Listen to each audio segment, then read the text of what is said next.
Top of the hour to you. You're live from our studios here in Kokomemle on Joy News Today with me, Sweetie Abochi. Coming up, 4 sitting members of Parliament at a risk of losing their seats as former Minority Leader Haruna Idrisu and his party plot to take over as majority with barely 2 months to the expiration of the 8th Parliament. Therefore, we will invoke the Speaker's proper and true interpretation of Article 97, which must mean that 3 NPP MPs no qualified to be members of Parliament.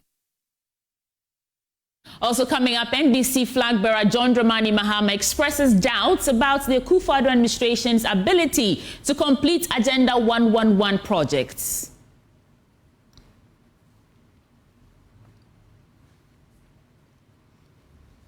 And later, we have a story of 3 young girls who become sex workers at Kwame Nkrumah Circle in Accra in order to survive.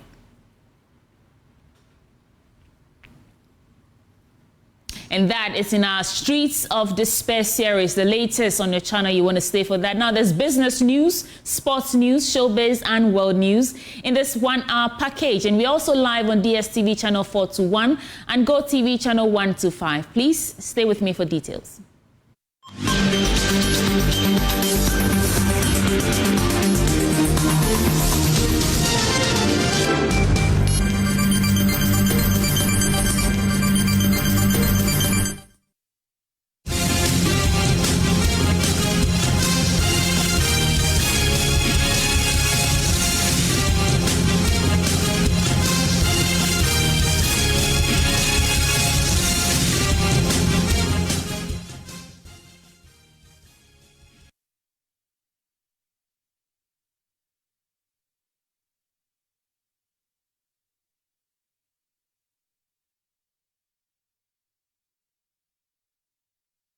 Many thanks for your time. Let's begin from our election headquarters. Because the flag bearer of the National Democratic Congress, John Dramani Mahama, has assured the people of the Upper West region that he will fix deplorable roads in the region. He cited the Bamboy Bolewa Road, which he described as being in its worst state since the start of the Fourth Republic. Speaking at a community engagement in Winchell, he lamented the many projects started by his administration that have been abandoned by the Akufo-Addo Bawumia administration. He promised to complete these projects if voted back into power. Rafiq Salam reports from Winchell.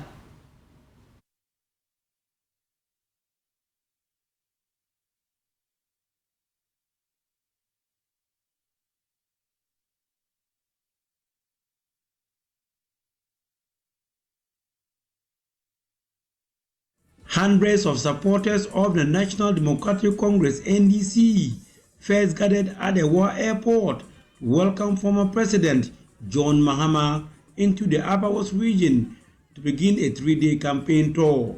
Clad in the party's paraphernalia, they sang, danced, and blew their vuvuzelas, showing their excitement not only about his visit but the need to rescue the country from the economic hardship and scholarly servitude they have been subjected to under the Akufo-Addo Bawumia administration.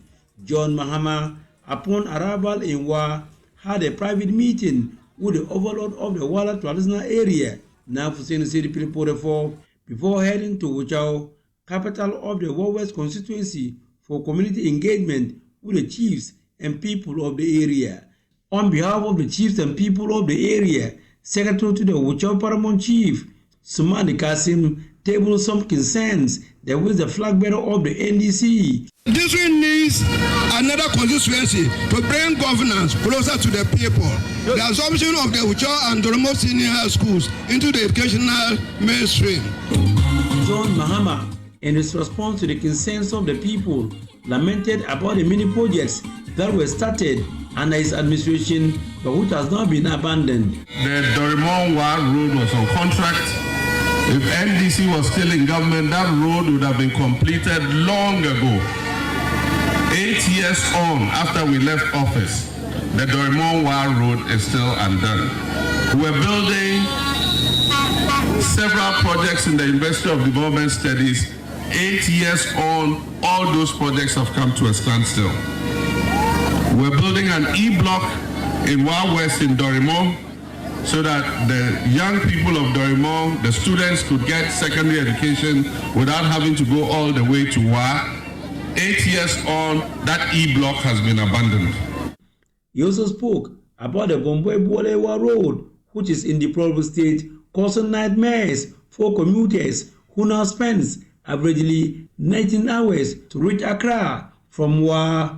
In the history of the Fourth Republic, I have never seen that road in such a deplorable state.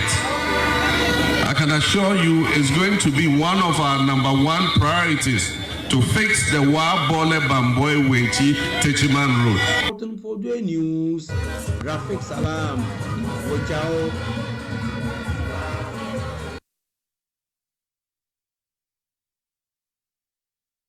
Mahama has been meeting the House of Chiefs, the Upper West Regional House of Chiefs, rather, where he's expressed skepticism about the Akufo-Addo-led government's ability to complete 10 out of its over 100 Agenda 111 projects. Let's watch a bit of the interaction.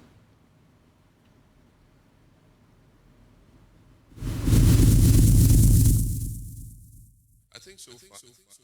I mean, with the leaders or the presidential candidates, I don't think that anybody has really used intemperate language against each other. I haven't heard Mahmoud, the vice president, use intemperate language against me, and I don't think I've used intemperate language against him.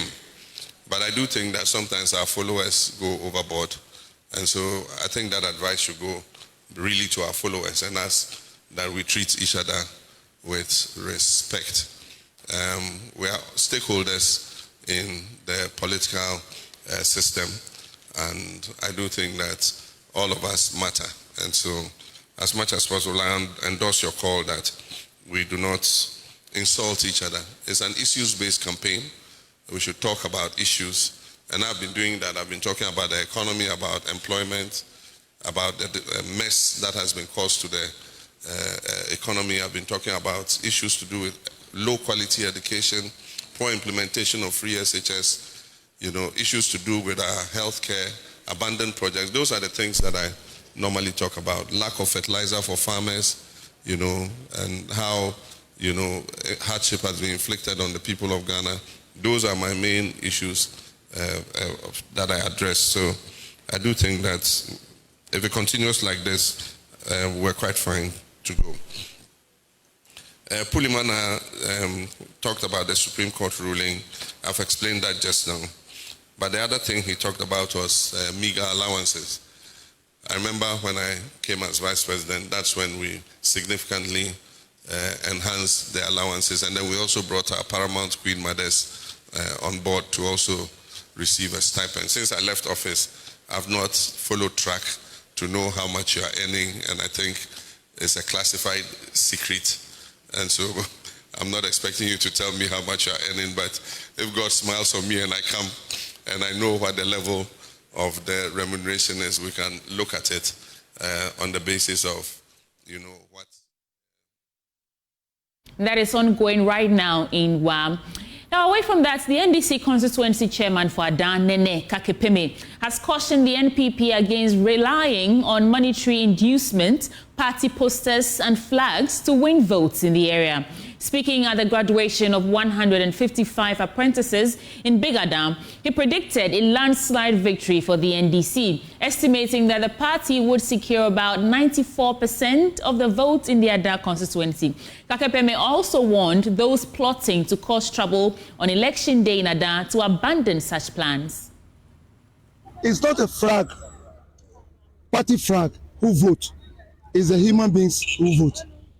And I don't believe because of the fact they are mounting in the whole Ada and how they are putting the flag, fighting about, but every time posters, flag, I'm telling you, it's not the flag who vote in Ada, it's the people they will vote. And I'm telling you, last 4 years, the NDC has get 84.2%. But I'm telling you, and I'm telling you with authority, that this time NDC is going to get 94-95% in the vote in Ada. So So NPP cannot get chance. It cannot get chance at all near to NDC Nada. This is an election year. People will go out and go and find money for people. People will talk. People will say, because of this, I'll give you this. But I'm telling you, money and flag didn't change any vote in Ada. Ada is NDC hold. And Ada, NDC will get the more percentage. That's what I'm telling you. About 95% vote. The Northern Regional Minister, Shani Alhassan Saibu, has stated that the Northern region can no longer be considered a stronghold of the opposition National Democratic Congress. He explained that both the NDC and the NPP currently hold 9 parliamentary seats each, making it incorrect to claim that the Northern region is dominated by the NDC. Mr. Saibu spoke at a health walk and rally organized by the NPP parliamentary candidate for Tamale Central. The program was a fitness walk and also to remind the party's supporters of their task ahead of winning the 2024 general election. Speaking to the media after the health walk, the Northern Regional Minister, Shani Alhassan Saibu, said the party is poised to take over the Tamale Central seat. The Northern region is not the stronghold of the NDC. Why am I saying that? The Northern region has 18 constituencies. The NDC has 9 seats and the NPP has 9 seats. So it's a win-win situation. Tamale Central is a constituency that we have held twice. Currently, it's been held by the NDC. That doesn't make it an absolute safe seat for the NDC. A former Northern Regional Minister, Salifu Said, who touted the success of the Nanando government, said the good works of the party would speak volumes in the December elections. The battlegrounds of 2024 general elections is in the Northern region. Why am I saying so? The leading presidential candidates, and for that matter the parties, are from the Northern extraction. That is His Excellency, the flag bearer of the New Patriotic Party, Dr. Mahmoud Bawumia, and that of the former president for NDC. I can tell you for a fact that the president has already performed. People have seen his level of performance, and the records are very clear. But His Excellency, Dr. Mahmoud Bawumia, he's now navigating towards the presidency of the Republic of Ghana.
On Tuesday, the Parliament of Ghana will reconvene. And when it reconvenes, I am very certain that Parliament and Ghana will go through a major constitutional test. And that constitutional test is that the NDC minority must become the majority from Wednesday next week.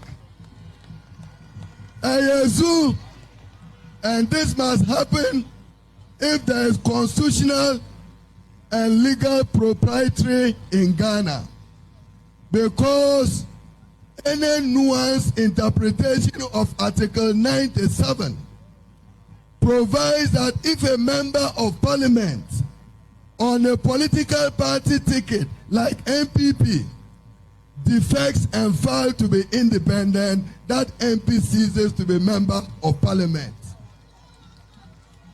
And if an independent member of parliament, by virtue of the provision of Article 97, subclause G, an independent joins a political party, that independent loses constitutional recognition. Now let's bring you some analysis and put the story in perspective on that 3 sitting majority MPs and 1 NDC member of parliament who are at a risk of losing their seats with barely 2 months to the expiration of the 8th parliament. Joining me in the studio now is Kweku Asante, who is parliamentary affairs correspondent. Kweku, thanks for joining us. It's good to speak to you. So who are these 4 MPs who stand to lose their seats? So, well, like you said, 1 NDC MP, 3 majority MPs. Peter Yaokwachiaka, he's currently the NDC MP for Memphis Central. He's currently also seeking to become the member of parliament on as an independent member after he lost his party's primaries. He is 1. Andrew Amwakon-Siama is also currently the independent member of parliament for Fomena. He's seeking to remain in parliament, but on the ticket of the NPP. He's currently the 2nd deputy speaker of parliament. There is also Cynthia Mamle Morrison. She's currently the member of parliament for Aguna West on the ticket of the New Patriotic Party, but is now seeking to be retained as an independent member of parliament after she also lost her primaries and raised some issues. Right. There is also Wafu Kojo Asante, is currently the NPP MP for Suhum, and he's the last on this list who is seeking to stay in parliament, but as an independent sweetie. In case of Cynthia Morrison, we know there's a court barring her from holding herself as a parliamentary candidate. Tell us more. Well, yes, we know that His Worship Victor Kusi Esquire, the district magistrate at Aguna West, in fact, did sit and indicated that Cynthia Morrison could no longer continue to hold herself out as a properly so-called filed person who is seeking to run as a member of parliament. But already, the member of parliament and her lawyers are seeking to challenge that. They are going higher up, they are going to a high court to get a quashing order to quash this, because they say the district magistrate court simply did not have the jurisdiction to hear this matter. And so they are going to get this order set aside. But for now, the order is that she can no longer hold herself out as a parliamentary candidate. And Kweku, we understand this isn't the first time this is happening. In fact, there's a precedent in 2020. Take us back. Well, yes, in 2020, for those of you who recall, Andrew Amokun-Siama, who is currently the 2nd deputy speaker, was an NPP MP on the ticket of Fomena constituency. And then he decided, after losing his party's primaries, to contest as an independent candidate. The party at the time did write to the Speaker of Parliament, Right Honorable Mike Okwe, who declared his seat vacant and expelled him from Parliament. And so that precedent has quite been set in the House that if you cross carpet or you seek to remain in Parliament, but not on the ticket, the same ticket as you came in the prior election, your seat will be declared vacant. And that is what the NDC is seeking to do. And we understand when the House reconvenes tomorrow, one of the priority things they are going to do is to move a motion or make a statement on the floor to this regard and urge on Speaker Alban Bagbin to make a ruling on this. Kweku, thank you. But let's get some more analysis and speak to Dr. Kwame Asante. He's a political scientist at the University of Ghana. Doc, thank you so much for joining us on JN Today. Now, Parliament is currently constituted with 138 majority MPs and the same number for minority MPs. Please speak to us about the advantages and disadvantages if this pulls through. Doc, if you can hear me, you'd have to unmute.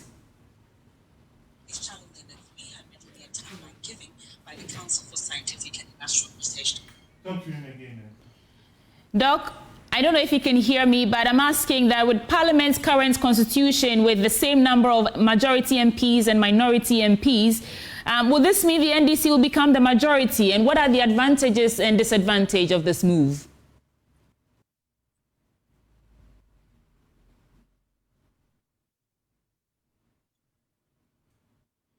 So it's not just things. And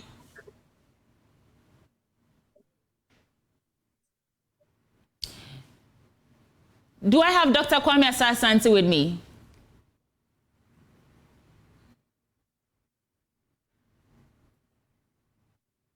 Well, there seems to be some challenge with Dr. Kwame Asante, but we also have the senior lecturer at UPSA Law School with us, Mr. Ishaq Ibrahim.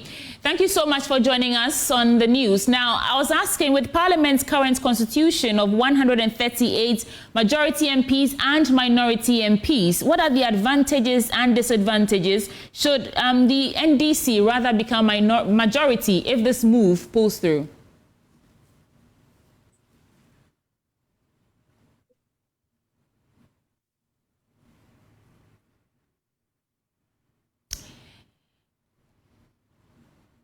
It appears we have some challenges, but let's take a quick break. We'll return with more.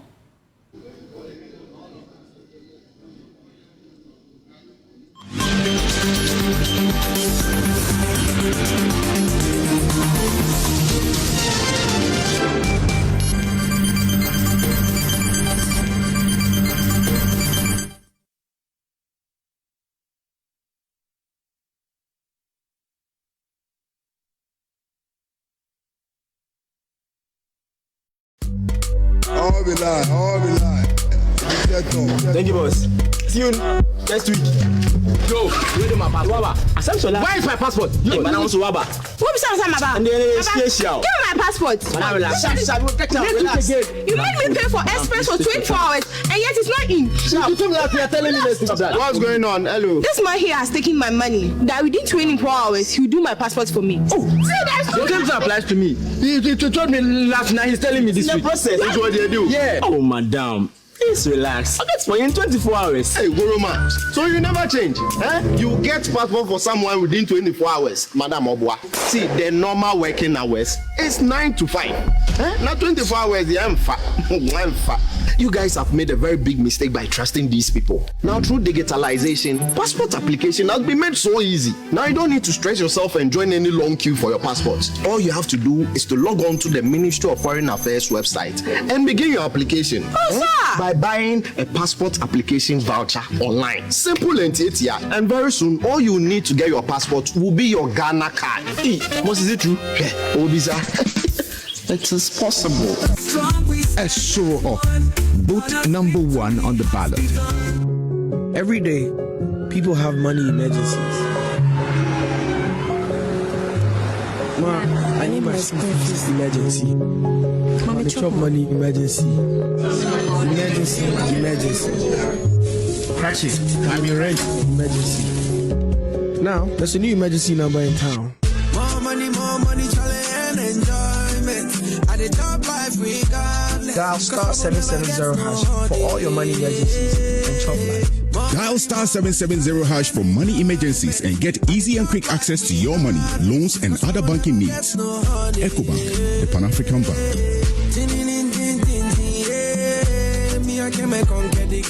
Over 5 million children have benefited from free SHS.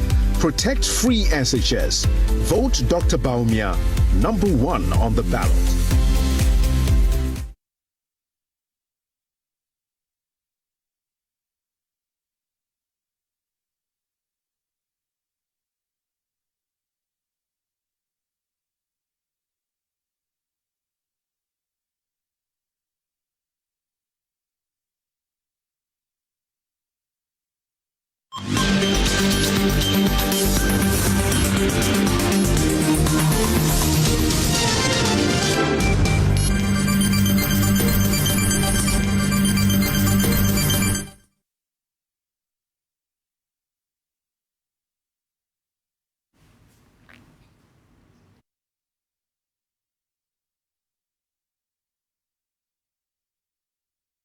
Many thanks for staying with us. This is still Joy News Today. Now, on our story about 3 sitting MPs and 1 from the majority side and 1 NDC MP who are at a risk of losing their seats with barely 2 months to go to the expiration of the 8th Parliament.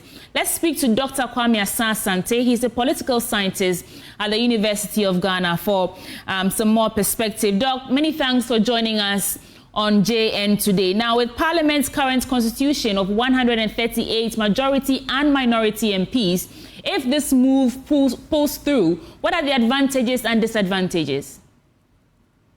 Good afternoon, CT, and good afternoon to your viewers. If you look at this type of situation, obviously you are going to have, minority becoming majority, within the short possible time. That means that if they are going to take any important decisions, and in terms of voting, they will carry the day, all things being equal.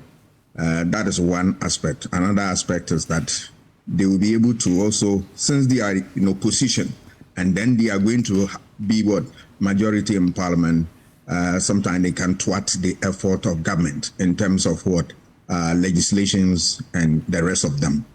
So there is a little advantage there, but that advantage will be short-lived because we have less than, I think, 52 days to go for the next election and the rest of them. But the one main disadvantage associated with such a system is that it tends to disorganize parliament to some extent, because if there are last-minute policies government want to push through, and then the opposition, which in this circumstance is going to become the majority, they can also work against the interests of the government, and that will also militate against certain developmental programs that they want to throw in.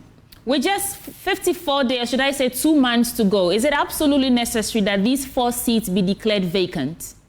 Talk to me about the timing of it.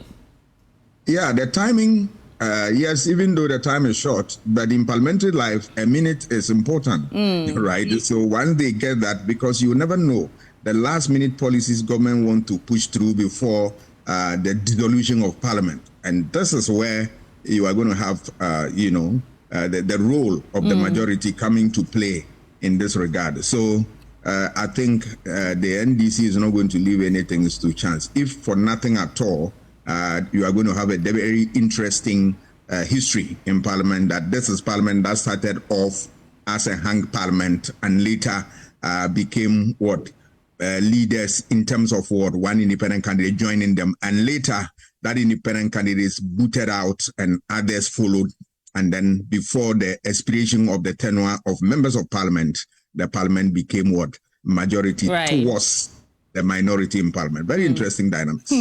Well, thank you so much, Dr. Kwame Asante, for joining us. Let's now speak to lawyer Ishaq Ibrahim. He's a senior lecturer at the University of Professional Studies Law School. Thank you so much for joining us, Mr. Ibrahim. Now, how effective is this law? I mean, the former minority leader has signaled that he will trigger that appropriate constitutional and standing order to declare these 4 seats vacant. Should we be looking at reviewing this law? Thank you very much, and good afternoon to your listeners. I think I'm going to share the opinion of Dr. Asa Asante that, yes, we live in an interesting time. If you look at the law with regards to what the the former minority leader is saying, I think he still to rely on Article 97, Clause 1G of the 1992 Constitution. And I would like to read this particular article.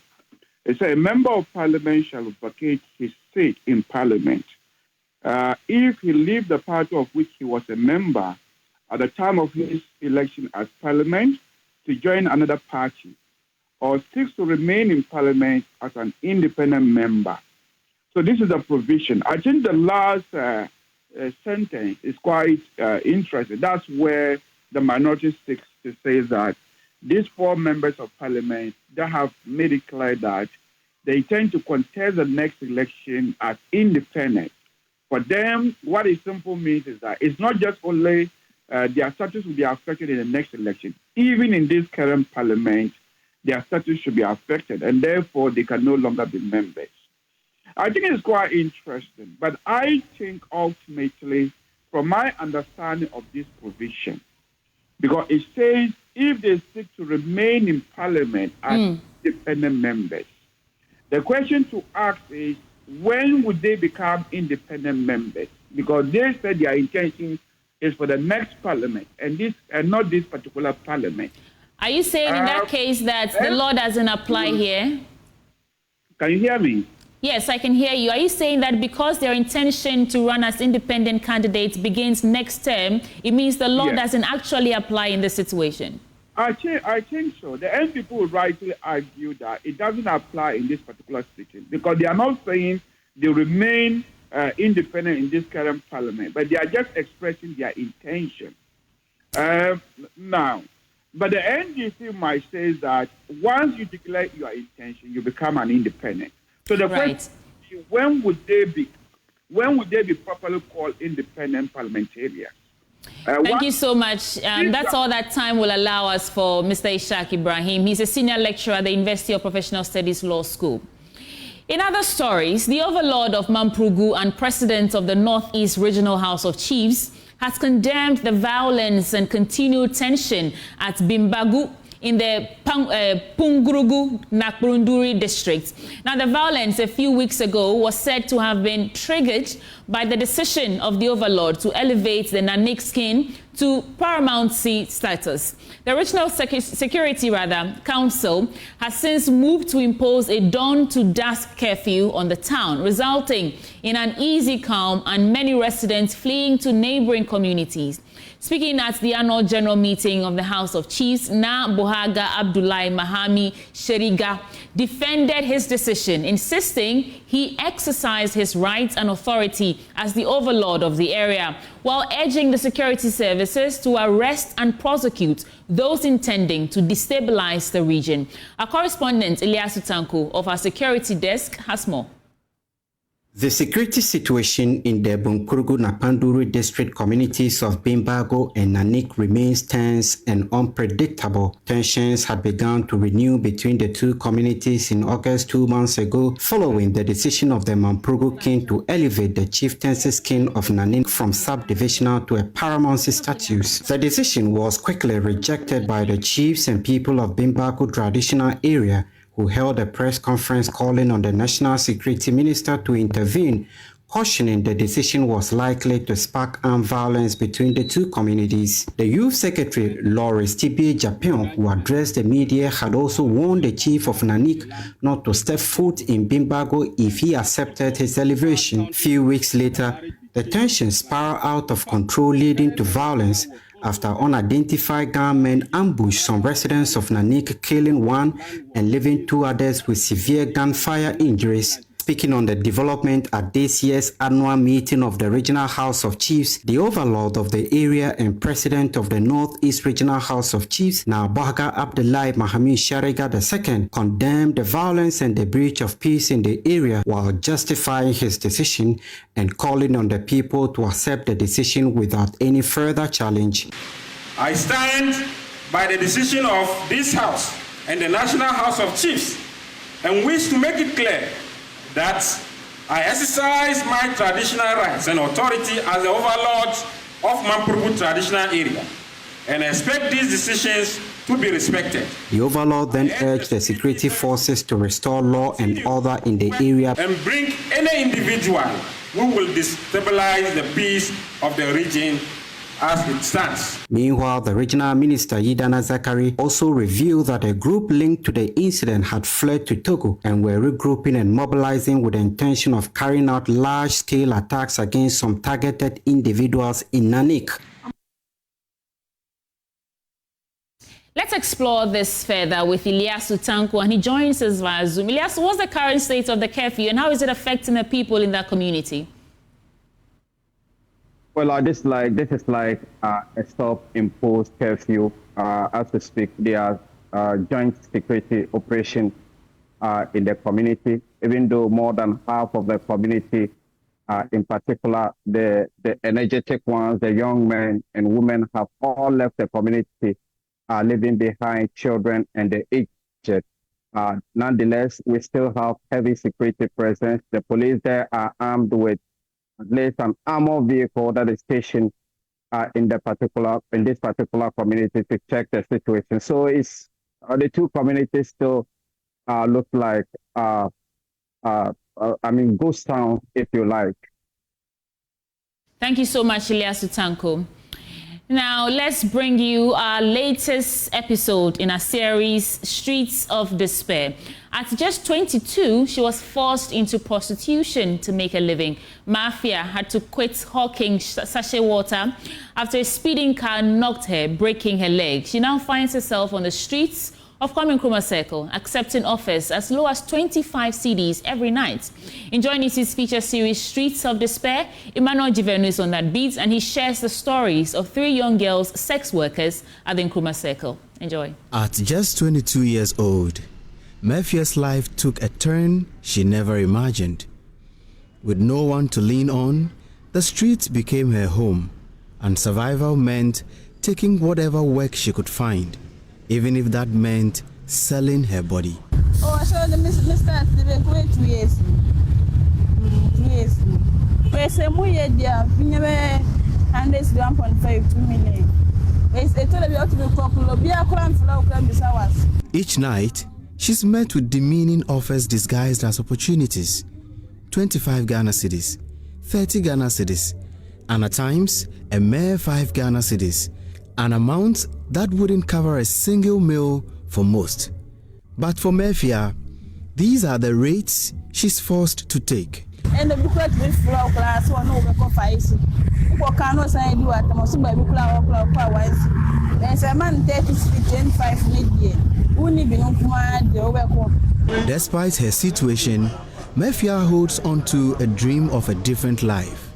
One where survival doesn't mean offering her pride for cash. My see and I was saying 3 years ago.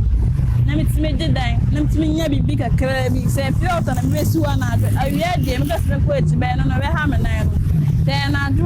Let me see quite long. For some, like 23-year-old Kukwa, the streets of Accra were supposed to be a gateway to better opportunities.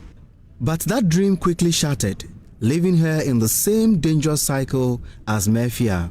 Bye-bye. No big deal, myself. I am.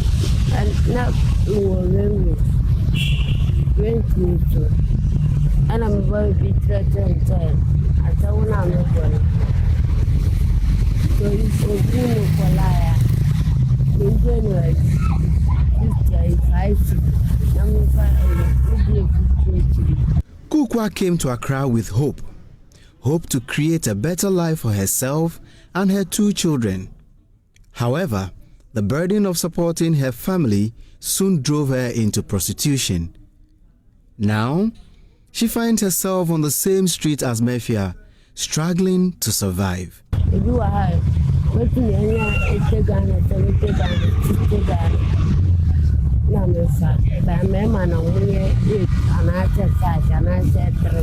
For Mariam, who is just 19 years old, the streets offered her nowhere to hide.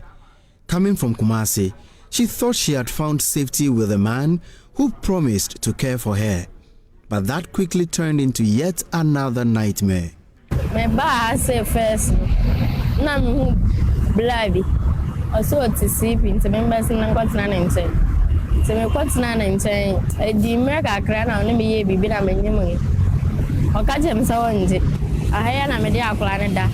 Now Mariam is alone on the streets, her child clinging to her for safety. But to provide for her baby, Mariam, like Murphya and Kukwa, has also been forced into prostitution. Me wu ye krampo me da so ye, but me mo bi en. 3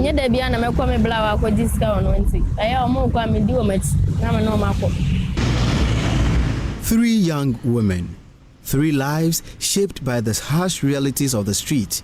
Each one is forced into dangerous choices. Emmanuel Jivenu, Joy News. Well, on that note, let's take a break and we'll return with business news.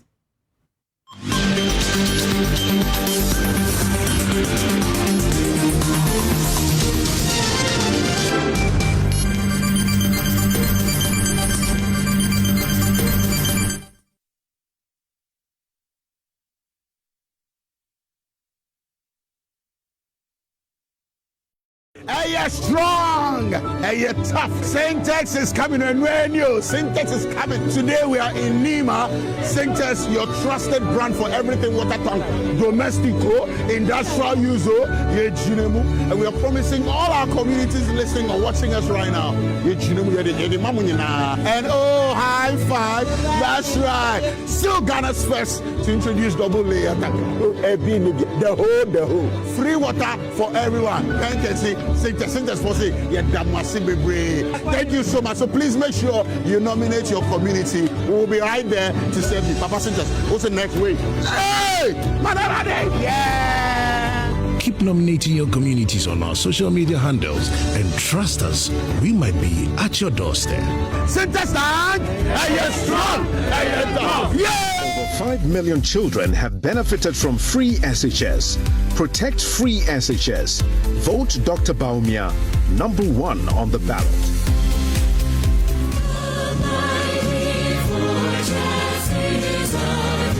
Reformation 2024. The Evangelical Lutheran Church of Ghana Trinity Congregation is coming your way once again with a Reformation program. The theme is Reformation for Restoration and Service, Joel chapter 2, verse 25 and 26. The Reformation Month will be launched on the 22nd September 2024. On 5th October 2024, there will be a seminar. There will be a walk on 12th October 2024. On 20th October 2024, there will be a handing over of the library project. There will be a musical concert on the 26th October 2024. On the 27th October 2024 will be the Reformation and Homecoming Sunday. Be there to support the Evangelical Lutheran Church of Ghana Trinity Congregation to make this program a memorable one. All are cordially invited. Reformation, the word of the Lord endures forever.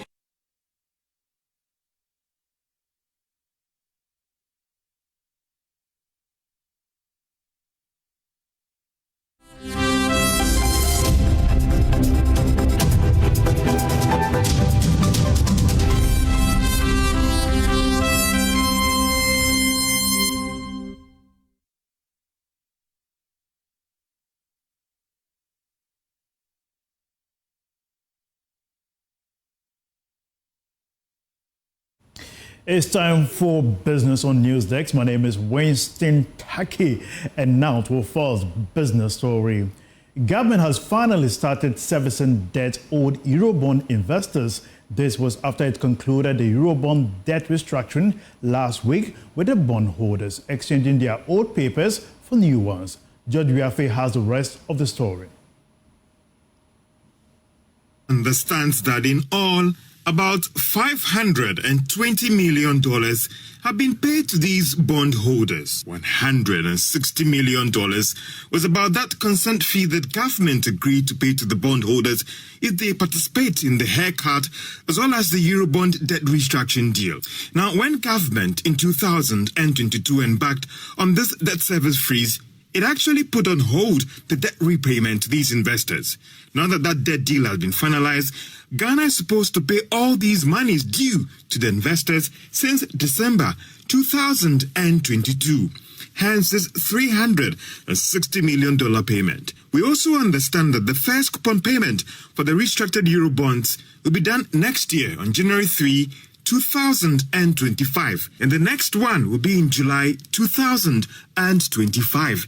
Based on what happened last week, some are arguing that government can now say that it has concluded the domestic and the foreign debt exchange program. Well, many will be looking forward to see how this news will impact on the economy and even the Ghana city.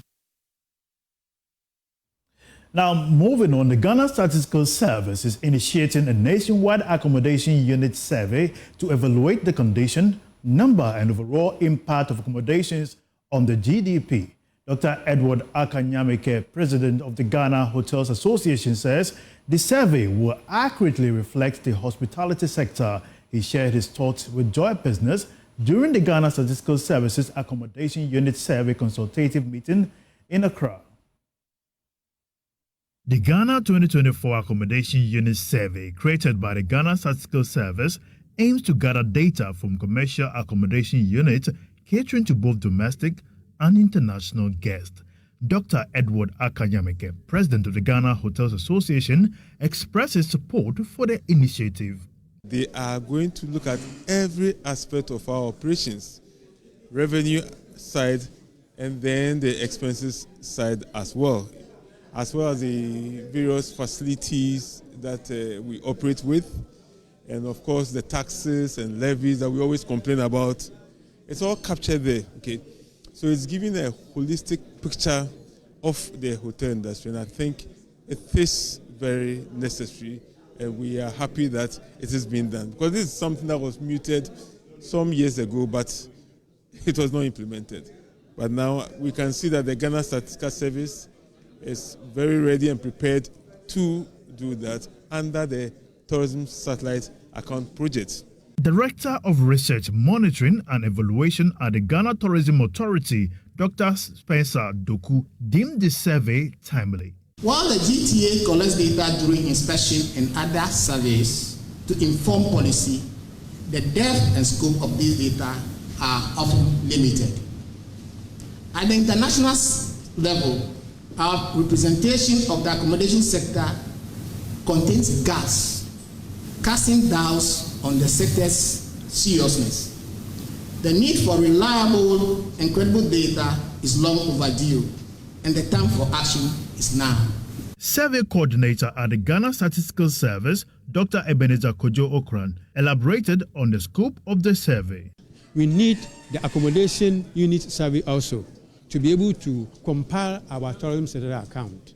So from November 1, 2024 up to October 2025, we are going to collect accommodation unit status data from 177 selected accommodation units throughout the whole country.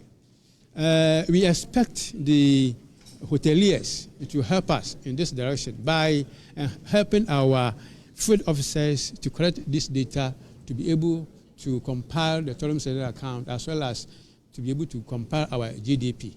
The survey will encompass various commercial accommodation units such as hotels, guest houses, budget hotels, hostels, homestay accommodations, apartment and other facilities listed in the 2024 Integrated Business Establishment Survey in Ghana. That'll be all for business. My name is Winston Taki. We'll be back with sports and showbiz after this break. Stay tuned.